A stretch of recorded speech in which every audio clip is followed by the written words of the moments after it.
Hello students. आज की इस वीडियो में हम बात करने वाले हैं डिसोल्यूशन ऑफ पार्टनरशिप फर्म के रिलेटेड जर्नल एंट्रीज की। रूल्स बड़े सिंपल हैं। अगर आपको पार्टनर से पैसे लेने हैं किसी भी तरीके से तो आप पार्टनर कैपिटल अकाउंट को डेबिट करेंगे। अगर आपको पार्टनर्स कैपिटल अकाउंट में कोई भी अमाउंट देना है तो उसे क्रेडिट करेंगे। अगर आपको पेमेंट मिलता है बैंक के थ्रू, कैश के थ्रू, तो कैश या बैंक को डेबिट करेंगे। अगर आपने पेमेंट किया है फर्म की तरफ से, ये सारी चीज़ें फर्म के पॉइंट ऑफ व्यू से ही देखनी है। अगर आपने पेमेंट किया है तो आप बैंक अकाउंट या कैश अकाउंट को क्रेडिट करेंगे।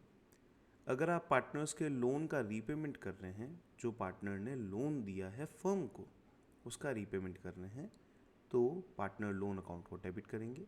और इन सब के अलावा आपको कोई भी अकाउंट अगर यूज़ में लेना है उसकी जगह आएगा realisation account.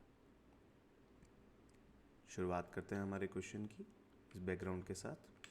Here it is.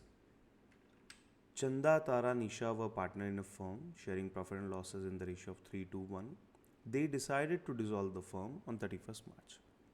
Pass necessary journal entries for the following transactions after all other than cash and bank and third party liabilities have been transferred to realization account. assets और liabilities जो हैं वो realisation account में जा चुकी है, यानी कि अब असेट और लायबिलिटी को रिप्रेजेंट करने के लिए हमारे पास में एक ही अकाउंट बनता है जो है रियलाइजेशन अकाउंट। शुरुआत करते हैं फर्स्ट क्वेश्चन से। The typewriter completely written off from the books was sold for ₹9,000। देखिए क्या हुआ है, 9,000 रुपीज़ हमारे पास में आए हैं एक ऐसे टाइपराइटर से जो आपकी बुक्स में नहीं था। कोई बात नहीं, रुपए आए हैं। जाइए फर्स्ट क्वेश्चन की एंट्री बना रहे हैं हम, और ये बनेगी बैंक अकाउंट डेबिट। हम मान के चल रहे हैं सारे ट्रांजेक्शन बैंक से ही सेटल हो रहा है। 2, अब टाइपराइटर तो लिख नहीं सकता तो मैं क्या लिखूंगा यहाँ पे, realization account being old typewriter sold. Amount आ जाएगा आपके पास 9,000। ये हो गया आपका फर्स्ट क्वेश्चन कंप्लीट। बढ़ते हैं सेकंड की तरफ। चंदा took over stock worth ₹96,000 at ₹84,000। हमें चंदा जो है एक पार्टनर है, हमें चंदा से 84,000 रुपीज़ लेने हैं। अगर भी किसी पार्टनर से आपको कुछ पैसे लेने हैं तो आपको उनको डेबिट करना पड़ेगा। चंदाज कैपिटल अकाउंट डेबिट। 2, अब आप स्टॉक तो लिख नहीं सकते तो आप क्या लिखेंगे, realisation account being stock taken by चंदा।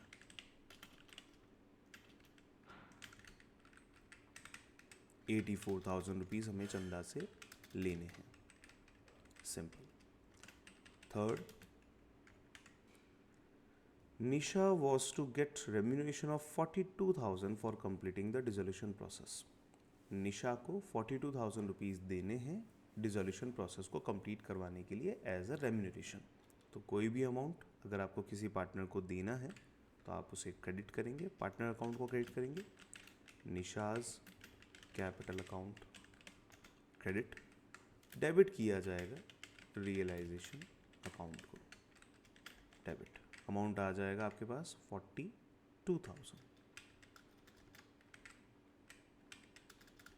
Done. Next question number 4, creditors of 23,500 took over all the investments at 10,000।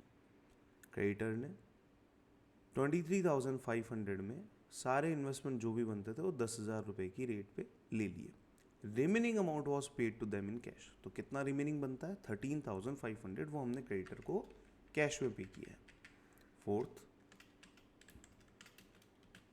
तो हमने तो पेमेंट किया तो कैश बैंक तो हो जाएगा क्रेडिट, क्रेडिटर को करना पड़ेगा डेबिट, लेकिन क्रेडिटर को हम लिख नहीं सकते क्योंकि वो कहाँ पे है ऑलरेडी, रियलाइजेशन अकाउंट में।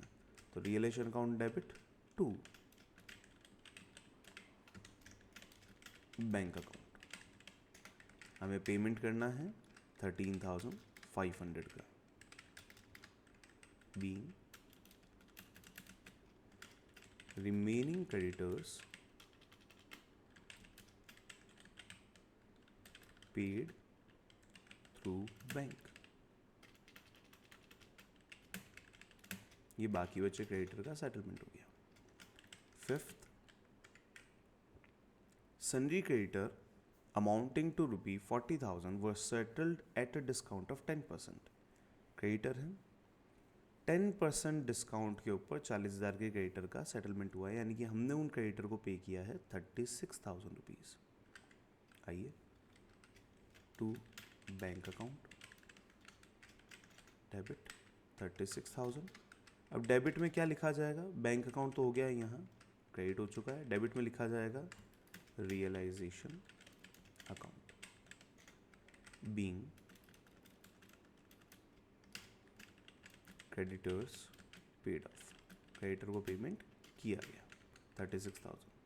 वापस चेक कर लेते हैं। टाइपराइटर है, कम्प्लीटली रिटर्न ऑफ हो गया था, सोल्ड कर दिया गया 9,000 में। एंट्री बनती है bank account debit to realisation, done 9,000।